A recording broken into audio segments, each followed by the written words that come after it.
Hello മക്കളെ, welcome to text tutor. അപ്പൊ നമ്മൾ ഇന്നൊരു പുതിയൊരു ചാപ്റ്റർ പഠിക്കുകയാണ്. സോഷ്യൽ സയൻസിലെ സെക്കൻഡ് ചാപ്റ്റർ ആണ്. That is ideas and early States. ആശയങ്ങളും ആദ്യകാല രാഷ്ട്രങ്ങളും എന്ന് പറയുന്ന ചാപ്റ്റർ ആണ് നമ്മൾ പഠിക്കുന്നത്. സോ നമുക്കറിയാം, നമ്മുടെ ഇന്ത്യയിൽ 28 സ്റ്റേറ്റ്സ് ഉണ്ട് അല്ലെ. ഇന്ത്യ എന്ന് പറയുന്ന ഒരു കൺട്രി ഇങ്ങനെയായി മാറിയ സമയത്ത്, ഇന്നത്തെ ഇന്ത്യയായി മാറിയ സമയത്ത് 28 സ്റ്റേറ്റ് ആയിട്ട് ഡിവൈഡ് ചെയ്തിട്ടുള്ള ഒരു കൺട്രിയാണ്.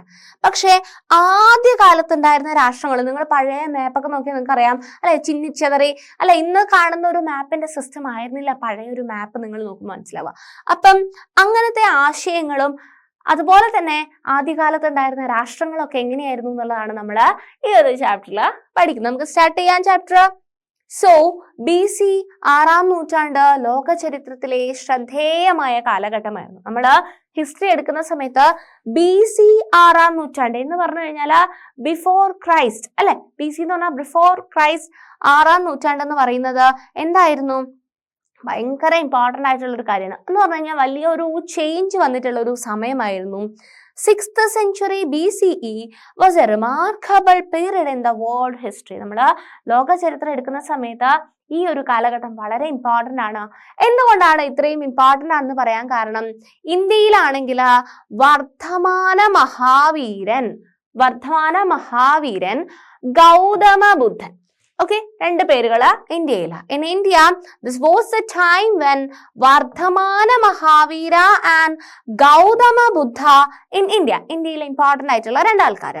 ഇറാനില് Zarathustra, okay, Zarathustra in Iran. പിന്നെയോ ചൈനയില് Confucius. So Confucius in China. ഗ്രീസിൽ Heraclitus. And Heraclitus in Greece spread new ideas. അപ്പം ഈ പറഞ്ഞിരിക്കുന്ന ആൾക്കാരൊക്കെ പുതിയ ഐഡിയാസ്, പുതിയ അല്ലെ, പഴയ അന്ന് നിലനിന്നിരുന്ന ഐഡിയാസിൽ നിന്നും വ്യത്യസ്തമായിട്ട് പുതിയ ഐഡിയാസ് കൊണ്ടുവന്നിട്ടുള്ള ആൾക്കാരാണ് നമ്മൾ ഇപ്പൊ പരിചയപ്പെട്ടിട്ടുള്ള ആൾക്കാര്. ആരാണ്? ഇന്ത്യയിൽ വർദ്ധമാന മഹാവീരൻ ഗൗതമ ബുദ്ധൻ, ഇറാനില് സരതുഷ്ട്ര, ചൈനയില് കൺഫ്യൂഷ്യസ്, ഗ്രീസിൽ ഹെറാക്ലിറ്റസ്. ഓക്കെ, സോ ഇത്രയും ആൾക്കാരാണ് പുതിയൊരു ഐഡിയോളജി കൊണ്ടുവന്നിട്ടുള്ള ആൾക്കാര് BC 6-ാം നൂറ്റാണ്ടിൽ. ലോകത്തിലാകമാനം സാമ്പത്തിക രാഷ്ട്രീയ രംഗങ്ങളിലും മാറ്റങ്ങൾ പ്രത്യക്ഷപ്പെട്ട ഈ കാലഘട്ടത്തിൽ പുതിയ രാഷ്ട്ര സംവിധാനവും നിലവിൽ വന്നു. അപ്പം മൊത്തം ലോകം നോക്കുമ്പം ഒരുപാട് ചേഞ്ചസ് നമുക്ക് കാണാൻ പറ്റും. ഇതിനകത്ത് എന്തൊക്കെ ചേഞ്ചസാ? നമ്മുടെ സാമ്പത്തികപരമായിട്ട് ആൾക്കാരുടെ പൈസയിൽ വ്യത്യാസം വന്നിട്ടുണ്ട്. പൊളിറ്റിക്കലി ആൾക്കാര് രാഷ്ട്രീയപരമായിട്ട് ചേഞ്ചസ് വന്നിട്ടുണ്ട്. അതുപോലെ തന്നെ രാഷ്ട്ര സംവിധാനങ്ങൾ അല്ലെ, new political systems also came into existence. So in this period, drastic changes also occurred in economic and political fields across the world. New political systems also came into existence. And അതിൽ നമ്മൾ important ആയിട്ടുള്ള ഒരു സ്ഥലമാണ് ഗംഗാതടത്തിലെ ആശയ വിപ്ലവം. Okay, ഗംഗാതടത്തില് എന്തൊക്കെ ആശയ വിപ്ലവങ്ങളാണ് സംഭവിച്ചിട്ടുള്ളതെന്നാണ് നമ്മൾ നെക്സ്റ്റ് നോക്കുന്നത്. BC 6-ാം നൂറ്റാണ്ടിൽ ഇന്ത്യയിൽ പുതിയ ആശയങ്ങൾ രൂപം കൊണ്ടത് പ്രധാനമായും ഗംഗാതടത്തിലായിരുന്നു. Okay, during the 6th century BCE, it was mainly in the region of Ganga Basin that new ideas emerged in India. ഇന്ത്യയിൽ ഏറ്റവും കൂടുതൽ ആശയങ്ങളൊക്കെ രൂപം കണ്ടത്, പുതിയ ആശയങ്ങൾ വന്നിട്ടുണ്ടായിരുന്നത് ഗംഗാ ബേസിൻസിലായിരുന്നു. കാരണം എന്തുകൊണ്ടായിരുന്നു? നവീന ആശയങ്ങളുടെ വളർച്ച. നവീന ആശയങ്ങൾ എന്ന് പറഞ്ഞാൽ, നവീനം എന്ന് പറഞ്ഞു കഴിഞ്ഞാൽ ന്യൂ തന്നെ അർത്ഥം, ഓക്കെ, പുതിയ തന്നെ അർത്ഥം. സോ നവീന ആശയങ്ങളുടെ വളർച്ചയിൽ ഗംഗാതടത്തിലെ ഭൗതിക സാഹചര്യങ്ങൾ പ്രധാന പങ്ക് വഹിച്ചു. അപ്പം ഗംഗാതടത്തിലുള്ള ഭൗതിക സാഹചര്യങ്ങൾ ഇങ്ങനെ ഒരു പുതിയ ആശയങ്ങൾ വരാൻ വേണ്ടിയിട്ട് വളരെ നല്ല പങ്ക് വഹിച്ചു. The material conditions of the Ganga basin played an important role in the development of new ideas. എന്തൊക്കെയായിരിക്കും ഗംഗാതടത്തില് പുതിയ ആശയങ്ങൾ രൂപം കൊള്ളാൻ വേണ്ടിയിട്ട് ഉണ്ടായിരുന്ന ഐഡിയാസ് എന്ന് നമുക്ക് നോക്കാം. ഈ ഭൗതിക സാഹചര്യങ്ങളെ രൂപപ്പെടുത്തിയ ചില ഘടകങ്ങൾ എന്തൊക്കെ കാര്യങ്ങളാണ് ഗംഗാ ബേസിൽ പുതിയ ആശയങ്ങൾ രൂപപ്പെടാനുള്ള കാരണങ്ങൾ എന്ന് പറയുന്നത്, ഒന്നാമത്തെ പോയിന്റ് എന്ന് പറയുന്നത് ഇരുമ്പ് ഉപകരണങ്ങളുടെ വ്യാപക ഉപയോഗം. Okay, that is wide spread use of iron tools അല്ലെ. അയൺ ടൂൾ വെച്ച് അല്ലെങ്കിൽ ഇരുമ്പ് നന്നായിട്ട് അല്ലെ, നമുക്ക് ഇന്ന് നോക്കുമ്പോൾ ഇരുമ്പ് വളരെ സിമ്പിൾ ആയിട്ട് കിട്ടുന്ന സാധനമാണ് അല്ലെ. ഇരുമ്പ് നമ്മൾ പൈസ കൊടുത്താൽ തന്നെ നമുക്ക് കിട്ടും.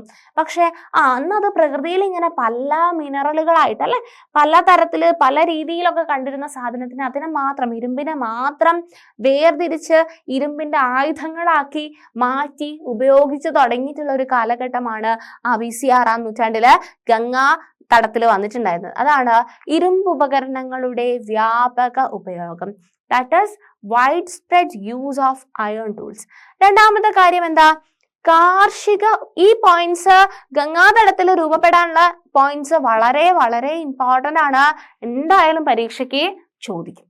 ഓക്കെ, സോ കാർഷിക ഉൽപാദന വർധനവ്. അപ്പം ഇരുമ്പിന്റെ ഉപകരണങ്ങൾ ഉപയോഗിക്കുന്ന സമയത്ത് പണ്ട് അവരെന്താണ് കൈകൊണ്ടും വേറെ സാധനങ്ങൾ കൊണ്ടൊക്കെ ആയിരുന്നു അല്ലെ കാർഷിക വൃത്തി ചെയ്തിട്ടുണ്ടായിരുന്നത്. പക്ഷെ ഇവർക്ക് ഇപ്പൊ ഇരുമ്പിന്റെ ഉപകരണങ്ങൾ വല്ലാണ്ട് ഉപയോഗിക്കാൻ തുടങ്ങിയപ്പം അല്ലെ കൃഷിപ്പണിക്ക് അതൊരു എളുപ്പം തോന്നി അല്ലെ. അപ്പൊ എന്ത് ചെയ്തു? കാർഷിക ഉൽപാദനത്തിൽ എന്തുണ്ടായി? ഒരു വർധനവുണ്ടായി. That is increased agricultural production അല്ലെ, കാർഷിക ഉൽപാദനത്തിലും വർധനവുണ്ടായി. ആൻഡ് കച്ചവടം, നഗരങ്ങൾ എന്നിവയുടെ വളർച്ച. അപ്പം കാർഷിക ഉൽപാദന വർധനവുണ്ടായി കഴിയുമ്പോൾ വർധനവുണ്ടായി അല്ലെ, അവരുടെ ആവശ്യത്തിനേക്കാളും കൂടുതൽ അവരുണ്ടാക്കാൻ തുടങ്ങി. അപ്പൊ അവരെന്ത് ചെയ്യും? നമ്മളാണെങ്കിലും നമുക്ക് വേണ്ടതിൽ കൂടുതൽ സാധനങ്ങൾ ഉണ്ടായി കഴിഞ്ഞു കഴിഞ്ഞാൽ നമ്മൾ ഒന്നില്ലെങ്കിൽ വേറൊരാൾക്ക് കൊടുക്കും. ഇനി കുറച്ചും കൂടെ ബിസിനസ്സിലൊക്കെ ഇൻട്രസ്റ്റഡ് ഉള്ള ആൾക്കാരാണെങ്കിൽ നമ്മൾ വിൽക്കും അല്ലെ. നമ്മുടെ ആവശ്യത്തിന് കഴിഞ്ഞ് നമുക്ക് വേണ്ടാത്ത സാധനങ്ങളാണെങ്കിൽ നമ്മൾ എന്ത് ചെയ്യും? നമ്മൾ വിൽക്കും. അതുപോലെ തന്നെ എന്താണ്, കാർഷികോൽപാദനങ്ങൾ വിൽക്കുക എന്നുള്ളൊരു പോളിസിയിലേക്ക് എത്തി. അത് കാരണം കച്ചവടം എന്ന് പറയുന്ന അല്ലെങ്കിൽ ട്രേഡ് എന്ന് പറയുന്ന ഗ്രോത്ത് ഓഫ് ട്രേഡ് വളരാൻ തുടങ്ങി. ട്രേഡിങ് നടന്നിയ സമയത്ത് അല്ലെ, കുറെ സ്ഥലത്ത് ട്രേഡിങ് നടക്കുമ്പോൾ കുറെ ആൾക്കാർ പല സാധനങ്ങൾ ഇങ്ങനെ ട്രേഡ് ചെയ്യുന്ന സ്ഥലം എന്തായിട്ട് മാറാൻ സാധ്യതയുണ്ട്? നഗരങ്ങളായിട്ട് അല്ലെ, നഗരങ്ങളായിട്ട്. അപ്പൊ കച്ചവടം തുടങ്ങിയതിന് ശേഷം എന്തായി? അത് നഗരത്തിലേക്ക്, നഗരം എന്നുള്ളൊരു കോൺസെപ്റ്റിലേക്ക് മാറുകയാണ്. സോ കച്ചവടം, നഗരങ്ങൾ എന്നിവയുടെ വളർച്ച. That is growth of trade and cities. മനസ്സിലായോ? സോ ഭൗതിക സാഹചര്യങ്ങളെ രൂപപ്പെടുത്തിയ ഘടകങ്ങൾ എന്താണ്? ഇരുമ്പ് ഉപകരണങ്ങളുടെ വ്യാപക ഉപയോഗം അല്ലെങ്കിൽ wide spread use of iron tools. പിന്നെയോ കാർഷിക ഉൽപാദന വർധനവ്, that is increased agricultural production. ഇനി കച്ചവടം, നഗരങ്ങൾ എന്നിവയുടെ വളർച്ച, growth of trade and cities. Okay, BC 6-ാം നൂറ്റാണ്ടോടെ കൃഷിയെയും കന്നുകാലികളെയും ആശ്രയിച്ചുള്ള ഒരു സാമൂഹിക സാമ്പത്തിക വ്യവസ്ഥ ഗംഗാതടത്തിൽ ഉയർന്നു വന്നു. ഓക്കെ, അപ്പം 6-ാം നൂറ്റാണ്ട് കൂടി അല്ലെ ആൾക്കാർ കൃഷി ചെയ്യാൻ തുടങ്ങി. കന്നുകാലികളെ കൂടി സംരക്ഷിച്ചിട്ട് അല്ലെങ്കിൽ കൃഷിക്ക് വേണ്ടിയിട്ട് ഉപയോഗിച്ചിട്ട് ആ രീതിയിലുള്ള ഒരു ജീവിതം നയിക്കാൻ വേണ്ടി തുടങ്ങി. So by the 6th century BCE, a socio-economic system based on agriculture and cattle had emerged in Ganga Basin. അപ്പൊ ഗംഗാ ബേസിനിൽ ആൾക്കാർ ഇരുമ്പ് ഉപകരണങ്ങൾ ഉപയോഗിച്ചിട്ടും കന്നുകാലികളെ ഉപയോഗിച്ചിട്ടൊക്കെ അവർ കൃഷി ചെയ്യാൻ തുടങ്ങി. കാർഷിക മിച്ചോൽപാദനം ഉണ്ടായി. അവരത് കച്ചവടമാക്കാൻ തുടങ്ങി. അവിടെ നഗരങ്ങൾ വളരാൻ തുടങ്ങി. അപ്പൊ ആ ഒരു ചേഞ്ച് ആണ്. പക്ഷെ ഇവരെ നിങ്ങൾ നോക്കിക്കേ, കന്നുകാലിനെ ആശ്രയിച്ചിട്ടുള്ള ഒരു ജീവിതമായിരുന്നു. പക്ഷെ ഇതിനു മുമ്പുള്ള ഒരു കാലഘട്ടം ഉണ്ടായിരുന്നു അല്ലെ, വേദകാലഘട്ടം, വേദിക് പീരീഡിൽ എന്താ ചെയ്തിട്ടുണ്ടായിരുന്നത്? എന്തായിരുന്നു അവരുടെ വിശ്വാസം? നമ്മൾ ബലി കൊടുക്കണം, റിച്വൽസ്, സാക്രിഫൈസസ് എന്നൊക്കെയായിരുന്നു അവരുടെ ഒരു വിശ്വാസം അല്ലെ. നമുക്ക് എന്താ സമാധാനപരമായുള്ള ജീവിതത്തിന് എന്ത് വേണം? നമ്മൾ ബലി കൊടുക്കുക അല്ലെ, ബലി മന്ത്രം എന്നൊക്കെ പറഞ്ഞിട്ടുള്ള കാര്യങ്ങൾ ഉണ്ടായിരുന്നു. അപ്പം ഇവരെന്തിനെയായിരുന്നു ബലി കൊടുത്തോണ്ടിരുന്നത്? കന്നുകാലികളെ ആയിരുന്നു ബലി കൊടുത്തോണ്ടിരുന്നത്. ഓക്കെ, സോ ഇത് യാഗങ്ങൾക്കും മൃഗബലിക്കും പ്രാമുഖ്യം നൽകിയിരുന്ന വേദകാല ആചാരവുമായി പൊരുത്തപ്പെട്ടതായിരുന്നില്ല. ഓക്കെ, വേദകാലത്തില് ഫോളോ ചെയ്തിട്ടുണ്ടായിരുന്ന ആചാരമാണ് ഈ റിച്വൽസ്. അപ്പൊ ഇവരെന്താ ചെയ്യുന്നത്? ഗംഗാതടത്തിൽ എന്താ ചെയ്യുന്നത്? കന്നുകാലികളൊക്കെ ഉപയോഗിച്ച് അവർ കൃഷിയാണ് നടത്തുന്നത്. പക്ഷേ അവര് വേദകാലഘട്ടത്തിൽ അതിനെ ബലി കൊടുക്കാനായിരുന്നു കൂടുതലും താല്പര്യപ്പെട്ടിട്ടുണ്ടായിരുന്നത്. So this was not in harmony with the Vedic practice which gave importance to rituals and animal sacrifices. അപ്പൊ അത് വേദകാലഘട്ടത്തിലെ റിച്വൽസും ആനിമൽ സാക്രിഫൈസസിനുമായിട്ടൊന്നും എന്തുണ്ടായിരുന്നില്ല, മാച്ച് ആയിരുന്നില്ല. യാഗങ്ങളുടെ ഭാഗമായി കന്നുകാലികളെ വ്യാപകമായി ബലി കൊടുക്കുന്നത് അവയെ ആശ്രയിച്ചുള്ള കൃഷിയെ പ്രതികൂലമായി ബാധിച്ചു. അപ്പം എന്തെങ്കിലുമൊക്കെ ഒരു യാഗം നടത്തുമ്പോൾ എന്ത് ചെയ്യും, അവര് കന്നുകാലികളെ ബലി കൊടുക്കും, അല്ലെ, കൊല്ലാൻ വേണ്ടിയിട്ട്, അല്ലെ, ബലിയായിട്ട് കൊടുക്കും. അങ്ങനെ ബലി കൊടുക്കുന്ന സമയത്ത് എന്താ സംഭവിക്കുക, ഇവർക്ക് കൃഷി ചെയ്യാനുള്ള കന്നുകാലിനെയാണ് ബലിയാക്കി കൊടുക്കുന്നത്. അപ്പൊ ഇവരുടെ കൃഷി പുരോഗമനത്തിലേക്ക് പോകുമോ? ഇല്ല. So agriculture depending on cattle was adversely affected by the widely prevalent practice of animal sacrifice as part of rituals. And വേദകാല ആചാരങ്ങൾക്കെതിരെ ചിന്തിക്കാൻ ഇത് പ്രേരണയായി.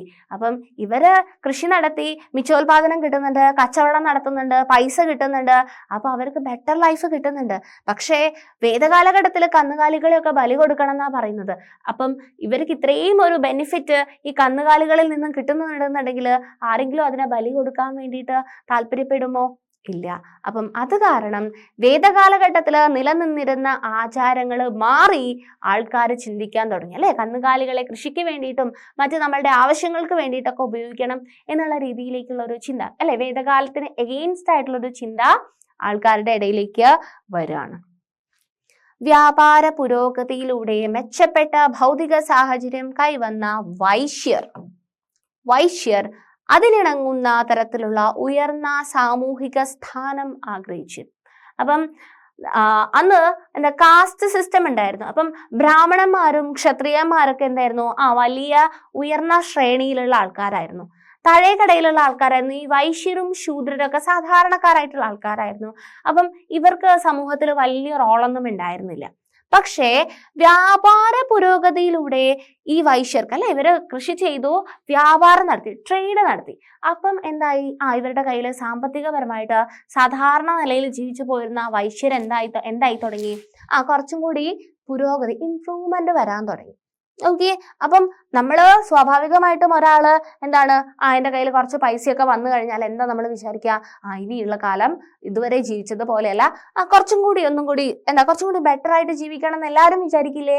അപ്പം സമൂഹത്തില് കുറച്ചും കൂടി ഉന്നത രീതിയിൽ ജീവിക്കണമെന്ന് പൈസ കിട്ടുമ്പോൾ, അല്ലെങ്കിൽ കുറച്ചും കൂടി ഇംപ്രൂവ്ഡ് ആകുമ്പോൾ ആൾക്കാർ വിചാരിക്കും. അതുപോലെ തന്നെ വൈശ്വര്യം എന്ത് വിചാരിച്ചു, മെച്ചപ്പെട്ട ഭൗതിക സാഹചര്യം കൈവന്ന വൈശ്യർ അതിനിണങ്ങുന്ന തരത്തിലുള്ള ഉയർന്ന സാമൂഹിക സ്ഥാനം ആഗ്രഹിച്ചിരുന്നു. The Vaishyas who had acquired better material progress through advancement in trade desired a suitable higher status in the society. സമൂഹത്തില് ഒരു ഉന്നത സ്ഥാനം ആഗ്രഹിച്ചു. ഓക്കെ. ഇക്കാലത്ത് വർണ്ണവ്യവസ്ഥയ്ക്ക് പുറത്തും ചില വിഭാഗങ്ങൾ ഉയർന്നു വന്നു. ഇവയിൽ പ്രധാനപ്പെട്ടവയായിരുന്നു ധനാഢ്യരായ ഗഹപതികൾ. അപ്പം ആ സമയത്ത് വർണ്ണവ്യവസ്ഥയ്ക്കും പുറത്തും കുറച്ച് കാര്യങ്ങൾ ഉണ്ടായിരുന്നു. അതിൽ പ്രധാനപ്പെട്ടതാണ് ധനാഢ്യരായ, അല്ലെ, പൈസ കുറേയുള്ള ഗഹപതികൾ. ഓക്കെ. അവരുടെ കയ്യിൽ അവർ ഈ വൈശ്യര് ആയിട്ടല്ല ഉണ്ടായിരുന്നു. അവർ ഗഹപതികൾ എന്ന് പറഞ്ഞിട്ട് വർണ്ണവ്യവസ്ഥയ്ക്ക് പുറത്തുള്ള ആൾക്കാരായിരുന്നു. അവരുടെ കയ്യിൽ പൈസ ഉണ്ടായിരുന്നു. ധനാഢ്യം എന്ന് പറഞ്ഞു കഴിഞ്ഞാൽ പൈസ ഉണ്ടായിരുന്നു. അതാ പറയുന്നത്. During this period, some classes emerged outside the existing Varna system. The important group among this was that of the rich Gahapatis. പൈസയുള്ള ഗഹപതീസ്. കച്ചവടം തൊഴിലാക്കിയ ഇവർ ഭൂമി കൈവശം വച്ചിരുന്നു. അപ്പം ഈ ഗഹപതീസ് എന്താ ചെയ്യുന്നത്, അവരുടെ ജോലി എന്താണ്, കച്ചവടമാണ്, അല്ലെ. കച്ചവടം ചെയ്യുന്ന ഇവരുടെ കയ്യിൽ എന്തുണ്ടായിരുന്നു, പൈസ ഉണ്ടായിരുന്നു. അവർ റിച്ച് ആയിരുന്നു.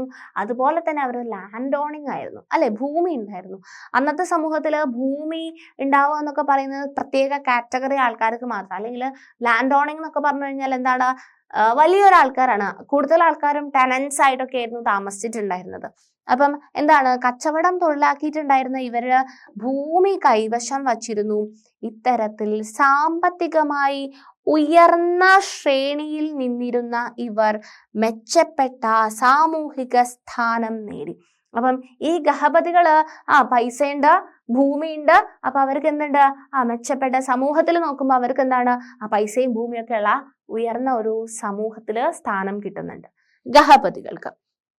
They were engaged in trade and on land. In this way, they were in a financially higher position and thus gained better status in the society. സൊസൈറ്റിയിൽ അവർക്ക് എന്ത് കിട്ടുന്നുണ്ട്, ഒരു ബെറ്റർ ആയിട്ടുള്ള ഒരു സ്റ്റാറ്റസ് കിട്ടുന്നുണ്ട്. ഈ സാമൂഹിക പശ്ചാത്തലത്തിലാണ് പുതിയ ആശയധാരകൾ ഉയർന്നു വന്നത്. ഇത്തരം ആശയധാരകളിൽ പ്രധാനപ്പെട്ടവയായിരുന്നു ജൈന ബുദ്ധമത ദർശനങ്ങൾ. അപ്പം ഈ ഒരു സമയത്താണ് പ്രധാനപ്പെട്ട ആശയങ്ങളൊക്കെ ഉയർന്നു വരുന്നത്. അതിനകത്ത് ഇമ്പോർട്ടൻ്റ് ആയിട്ടുള്ള ആൾക്കാരാണ് ജൈന ബുദ്ധമത ദർശനങ്ങൾ. That is it was under the social background that new ideological concepts were formulated. Among this, the Jain and Buddhist philosophies were the important ones. And വൈശ്യർ, ഗഹപതികൾ തുടങ്ങിയവരുടെ പിന്തുണ ഈ ആശയങ്ങൾക്ക് ലഭിച്ചിരുന്നു. അല്ലെ, പുതിയൊരു കോൺസെപ്റ്റ് വരികയാണ്, പുതിയ പുതിയ ആശയങ്ങൾ വരികയാണ് അല്ലെ. അപ്പം ഇവിടെ ഇവർക്ക് ഈ ആശയങ്ങൾക്ക് കൂടുതലും സപ്പോർട്ട് കൊടുത്തിട്ടുള്ളത് ആരായിരുന്നു? വൈശ്യരായിട്ടുള്ള ആൾക്കാരും അതുപോലെ തന്നെ നമ്മൾ ഈ പറഞ്ഞിട്ടുള്ള ധനാഢ്യരായിട്ടുള്ള ലാൻഡ് ഓണിങ് ആയിട്ടുള്ള ഗഹപതീസിന്റെ ഒക്കെ ഒരു സപ്പോർട്ട് ഈ പുതിയ ജൈനിസം ബുദ്ധിസ്റ്റിനൊക്കെ എന്ത് ചെയ്യാണ്, കിട്ടുകയാണ്. So these new ideas got the support of Vaishyas and Gahapatis. അപ്പൊ നമ്മൾ ഫസ്റ്റ് ആയിട്ട് നോക്കാൻ പോകുന്നത് എന്താണ്? ജൈനമതം അല്ലെങ്കിൽ ജൈനിസമാണ്. ഓക്കെ, ജൈനമതം അല്ലെങ്കിൽ ജൈനിസം. വർദ്ധമാന മഹാവീരൻ ബീഹാറിലെ വൈശാലിക്ക് സമീപമുള്ള കുന്തല ഗ്രാമത്തിലാണ് ജനിച്ചത്. അപ്പം ജൈനിസത്തില് ഇമ്പോർട്ടൻ്റ് ആയിട്ടുള്ള ആളാണ് വർദ്ധമാന മഹാവീരൻ. അപ്പം വർദ്ധമാന മഹാവീരൻ നമ്മൾ ചാപ്റ്റർ തുടങ്ങിയ സമയത്ത് കണ്ടു അല്ലെ. ഈ വർദ്ധമാന മഹാവീരൻ എവിടെയാണ് ജനിച്ചിട്ടുണ്ടായിരുന്നത്? ബീഹാറിലെ വൈശാലിക്ക് സമീപമുള്ള കുന്തല ഗ്രാമത്തിലാണ്. So, Vardhamana Mahavira was born in Kuntala Grama near Vaishali in Bihar. ജൈനമത വിശ്വാസ പ്രകാരം 24ാമത്തെ തീർത്ഥങ്കരനാണ് വർദ്ധമാന മഹാവീരൻ. So according to Jainism, Vardhamana Mahavira is the 24th Tirthankara. അപ്പം ജൈനമതത്തില് കുറെ തീർത്ഥങ്കരന്മാരുണ്ട്. തീർത്ഥങ്കരന്മാരെന്ന് പറഞ്ഞാൽ സന്യാസം ജ്ഞാനവുമായി ബന്ധപ്പെട്ടതാണ്. നമുക്ക് പറയാം, ഈ സെഷൻ കഴിഞ്ഞിട്ട് ഞാൻ പറഞ്ഞുതരാം എന്താ തീർത്ഥങ്കരൻ എന്ന്. അപ്പം ജൈനമതത്തില് തീർത്ഥങ്കരൻ എന്ന് പറയുന്ന ഒരു കോൺസെപ്റ്റ് ഉണ്ട്.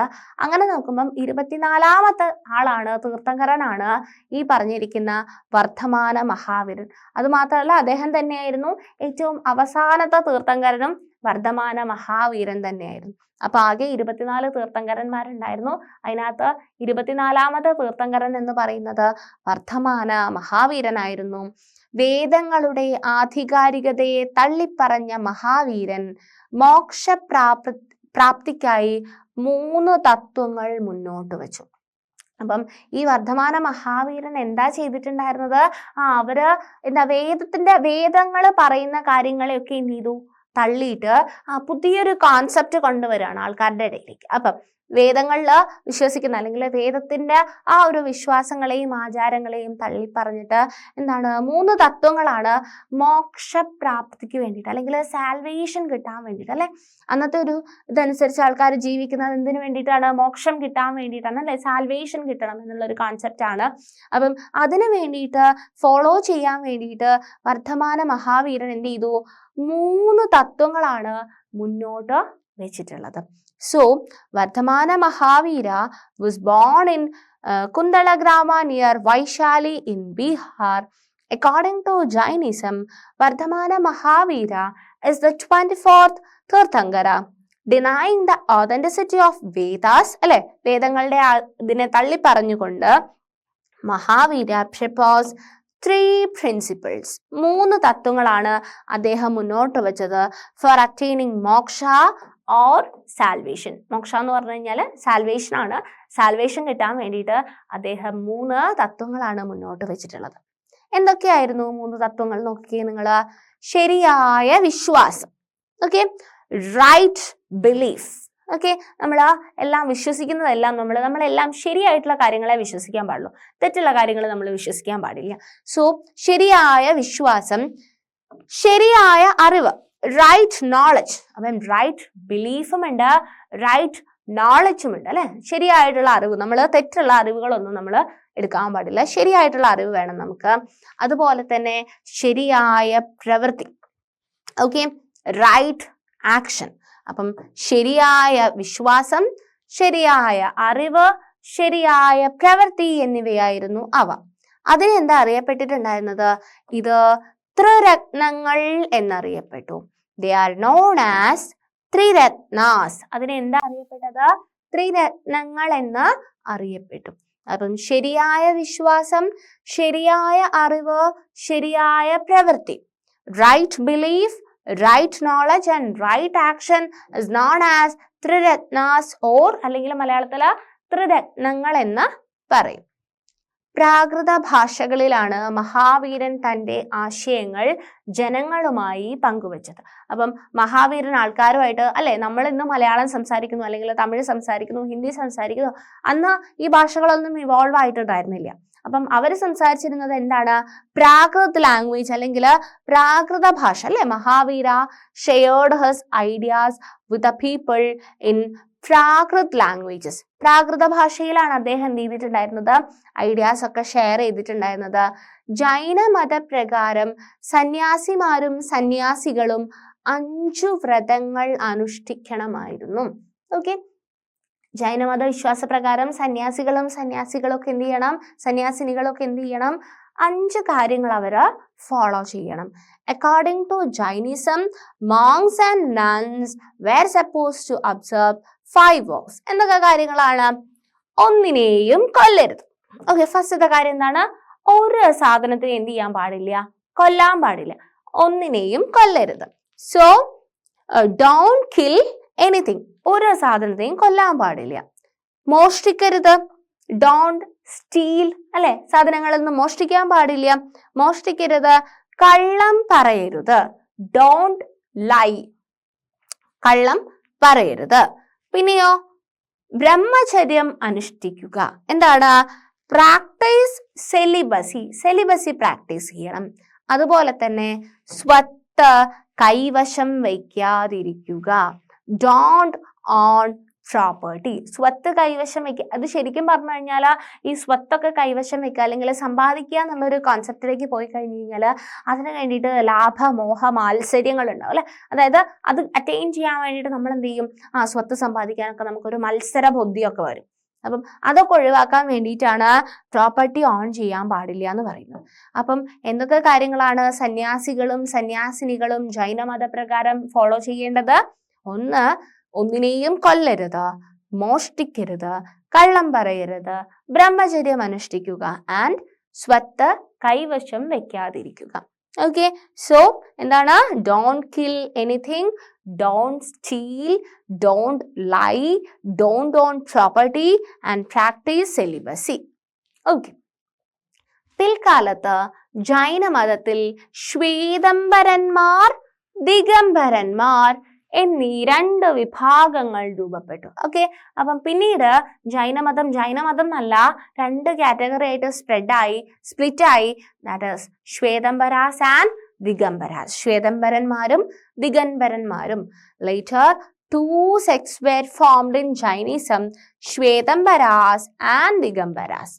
ഓക്കെ, ജൈനമതം ഊന്നൽ നൽകിയ അഹിംസ. ഓക്കെ, അഹിംസ എന്ന് പറഞ്ഞു കഴിഞ്ഞാൽ എന്താണ്?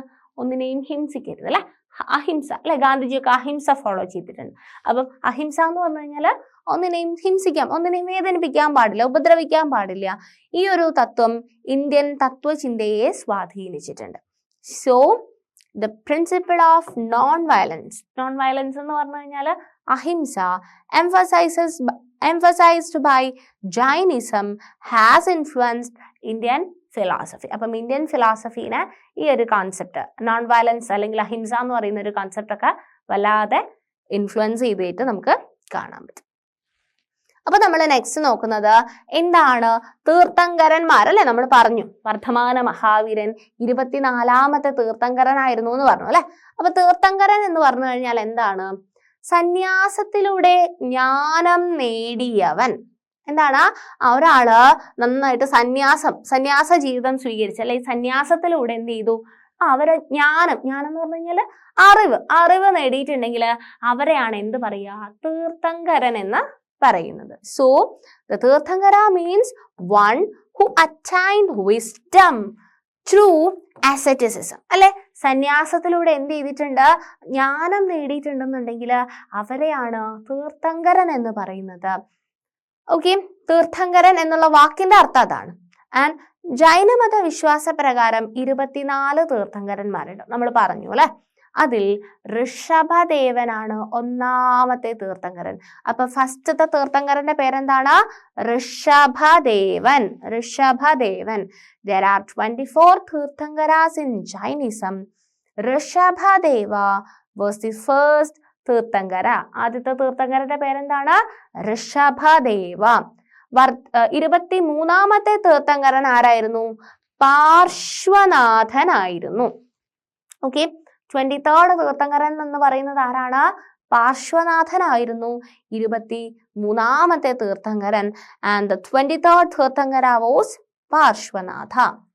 വർദ്ധമാന മഹാവീരൻ 24ാമത്തെയും അവസാനത്തെ അല്ലെ. 24 തീർത്ഥങ്കരന്മാരുണ്ട്, അതിനകത്ത് 24ാമത്തെ അതായത് ലാസ്റ്റത്തെ തീർത്ഥങ്കരൻ എന്ന് പറയുന്നത് നമ്മൾ ഈ പറഞ്ഞിട്ടുള്ള വർദ്ധമാന മഹാവീരനായിരുന്നു. Vardhamana Mahavira was the 24th and the last Tirthankara. Mahavira propagated the ideas of Jainism by adding his principle to those of Parshvanatha. അപ്പം 23ാമത്തെ ആളായിട്ടുള്ള അല്ലെങ്കിൽ 23ാമത്തെ തീർത്ഥങ്കരനായിട്ടുള്ള പാർശ്വനാഥന്റെ ആശയങ്ങളോട് തൻ്റെ തത്വങ്ങൾ കൂട്ടിച്ചേർത്താണ് മഹാവീരൻ ജൈനമത ആശയങ്ങൾ പ്രചരിപ്പിച്ചത്. അപ്പം 23ാമത്തെ ആളായിട്ടുള്ള പാർശ്വനാഥന്റെ അഭിപ്രായത്തിനോട് കുറച്ച് കാര്യങ്ങളും കൂടെ കൂട്ടിച്ചേർത്തിട്ടാണ് 24ാമത്തെ തീർത്ഥങ്കരനായിട്ടുള്ള വർദ്ധമാന മഹാവീരൻ ഈ ജൈനിസത്തിന്റെ ആശയങ്ങളെ പ്രചരിപ്പിച്ചത്. ഓക്കെ, അപ്പം വർദ്ധമാന മഹാവീരൻ എന്ന് പറയുന്ന ആള് എവിടെയാണ് ജനിച്ചത്? വൈശാലിയിലാണ് ജനിച്ചത്. Born in Vaishali. അദ്ദേഹത്തിനെ അല്ലെ മഹാവീരൻ എന്നറിയപ്പെടുന്നുണ്ട്. വർദ്ധമാന മഹാവീരനെ മഹാവീരൻ എന്നും അതുപോലെ തന്നെ ജിനൻ എന്നും അല്ലെ ജൈന മതത്തിൽ അപ്പം ജിനൻ എന്നും അറിയപ്പെടുന്നുണ്ട്.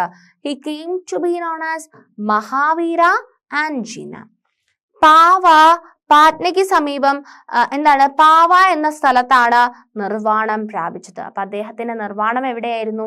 പാവ എന്ന് പറയുന്ന സ്ഥലത്താണ്. സോ അറ്റൈൻഡ് നിർവാണ അറ്റ് പാവ നിയർ പാറ്റ്ന. അപ്പൊ വൈശാലിയിലാണ് ജനിച്ചത്. അദ്ദേഹത്തിന് മഹാവീരൻ എന്നും ജിനൻ എന്നും അറിയപ്പെടുന്നുണ്ട്.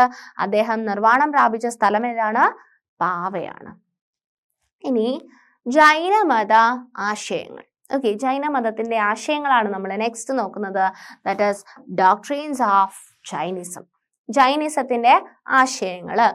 അപ്പം ലോകത്തിലെ എല്ലാ വസ്തുക്കൾക്കും ജീവനുണ്ട്. അപ്പൊ ഒന്നാമത്തെ ഫസ്റ്റ് കോൺസെപ്റ്റ് എന്ന് പറയുന്നത് ലോകത്തിലുള്ള എല്ലാ വസ്തുക്കൾക്കും എന്തുണ്ടെന്നാ പറയുന്ന? ജീവൻ ഉണ്ടെന്നാണ് പറയുന്നത്. So in this world everything has life. ജീവനുള്ള ഒന്നിനെയും ഉപദ്രവിക്കരുത്. Do not harm any living being. ജീവനുള്ള ഒരു സാധനത്തിന് എന്ത് ചെയ്യാൻ പാടില്ല? ഉപദ്രവിക്കാൻ വേണ്ടിയിട്ട് പാടില്ല. ജന്മവും പുനർജന്മവും നിശ്ചയിക്കപ്പെടുന്നത് കർമ്മത്തിന്റെ അടിസ്ഥാനത്തിലാണ്.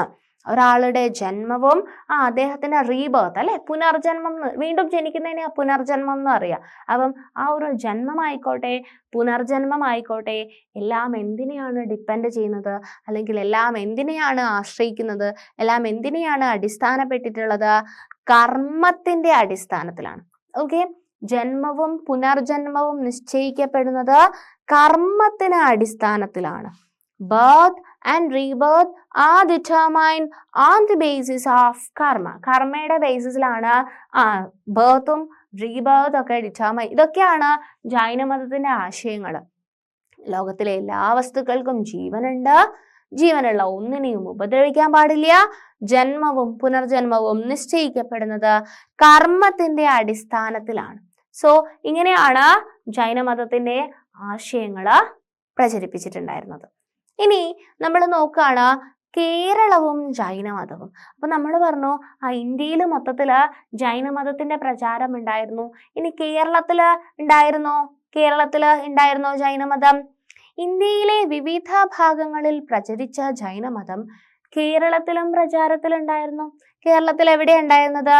വയനാട് കേരളത്തിലെ പ്രധാനപ്പെട്ട ജൈനമത കേന്ദ്രമായിരുന്നു. വയനാടായിരുന്നു കേരളത്തിലെ പ്രധാനപ്പെട്ട ജൈനമതത്തിന്റെ കേന്ദ്രം എന്ന് പറയുന്നത്. ജൈനമത ശേഷിപ്പുകളായ ക്ഷേത്രങ്ങൾ ഇപ്പോഴും ഇവിടെ നിലനിൽക്കുന്നുണ്ട്. അപ്പൊ നമ്മൾ വയനാട്ടിൽ പോയി കഴിഞ്ഞാൽ ജൈനമതത്തിന്റെ ബാക്കി പത്രം എന്നാണ്, അല്ലെങ്കിൽ ജൈനമതത്തിന്റെ ഒരു ശേഷിപ്പായിട്ടുള്ള കുറെ ക്ഷേത്രങ്ങളൊക്കെ നമുക്ക് എവിടെ കാണാൻ പറ്റും? വയനാട്ടിൽ പോയാൽ കാണാൻ പറ്റും. So Kerala and Jainism which spread to different parts of India came to Kerala also. അപ്പൊ കേരളത്തിലും എന്തുണ്ട്? ജൈനമതം ഉണ്ടായിരുന്നു.